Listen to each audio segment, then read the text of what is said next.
April 12వ తేదీన గుంటూరులో జరగబోయే సభలో వైఎస్ఆర్ కాంగ్రెస్ పార్టీ నాయకులు కార్యకర్తలు అధిక సంఖ్యలో పాల్గొని విజయవంతం చేయాలని వైఎస్ఆర్ కాంగ్రెస్ పార్టీ నాయకులు పిలుపునిచ్చారు. బుధవారం గుంటూరు పశ్చిమ నియోజకవర్గంలోని వైఎస్ఆర్ కాంగ్రెస్ పార్టీ కార్యాలయంలో మీడియా సమావేశం నిర్వహించడం జరిగింది. ఈ సమావేశంలో మంత్రి విడుదల రజని, శాసనమండలి విప్ లేళ్ల అప్పిరెడ్డి, శాసనమండలి సభ్యులు చంద్రగిరి యేసురత్నం, ఎమ్మెల్యే మద్దాలి గిరి, డిప్యూటీ మేయర్ వనమ బాల వజ్రబాబు, జిల్లా గ్రంథాలయ సంస్థ చైర్మన్ బత్తుల దేవానంద్ తదితరులు పాల్గొన్నారు.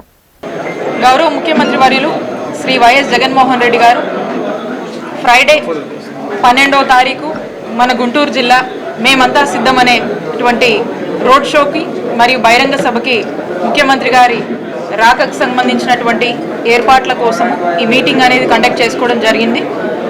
ఇప్పటికీ ముఖ్యమంత్రి గారు మన జిల్లాలోకి ఏ పాయింట్స్కి వస్తున్నారు, రోడ్ షో ద్వారా ఏ పాయింట్స్కి వస్తున్నారు, అలాగే వెన్యూ అంటే బహిరంగ సభ ఎక్కడ జరగబోతుంది అనేటువంటి పాయింట్స్కి సంబంధించి ముఖ్యమంత్రి గారి స్వాగత్ పాయింట్స్ అంటా ఉన్నాము. ఆ స్వాగత్ పాయింట్స్కి సంబంధించినటువంటి ప్రిపరేషన్స్ కోసము, అలాగే సభకు సంబంధించి పూర్తి స్థాయిలో కూడా వైఎస్ఆర్ కాంగ్రెస్ పార్టీ కార్యకర్తలందరూ కూడా మేమంతా సిద్ధమని చెప్పి గౌరవ ముఖ్యమంత్రి వర్యులు శ్రీ వైఎస్ జగన్మోహన్ రెడ్డి గారు ఇచ్చినటువంటి పాలనలో ప్రజలంతా చాలా సంతోషంగా ఉండి మరి పెద్ద ఎత్తున కూడా ముఖ్యమంత్రి గారికి మద్దతు తెలపడానికి వస్తున్నటువంటి సందర్భంగా మరి ఏర్పాట్లకు సంబంధించి అన్నిటి గురించి కూడా ఒక ప్రిపరేటరీ మీటింగ్ అనేది చేయడం జరిగింది.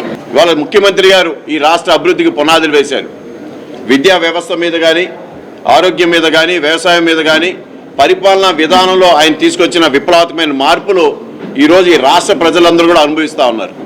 అందుకని ఈ మార్పులు మరి చంద్రబాబు నాయుడు చేయలేకపోయాడు. నిరంతరం ప్రజల్ని మోసం చేసే వ్యక్తి ఎవరున్నారంటే ఈ రాష్ట్రంలో నారా చంద్రబాబు నాయుడు ఒక్కడే.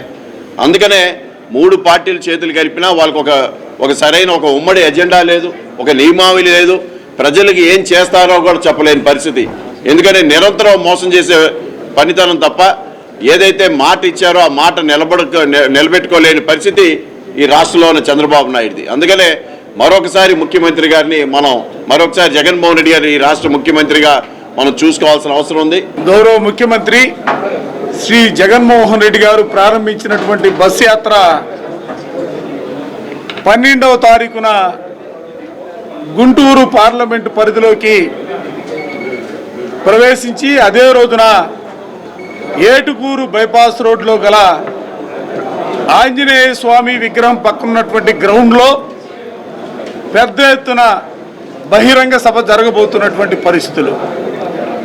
దాన్ని దృష్టిలో పెట్టుకొని ఈ రోజున పార్టీకి సంబంధించినటువంటి పెద్దలు, అదేవిధంగా రేపు ఎన్నికల్లో ఈ ప్రాంతం నుంచి పోటీ చేయబోతున్నటువంటి శాసనసభ అభ్యర్థి విడుదల రజని గారు, పార్లమెంట్ అభ్యర్థి కిలారి రోసయ్య గారితో కలిసి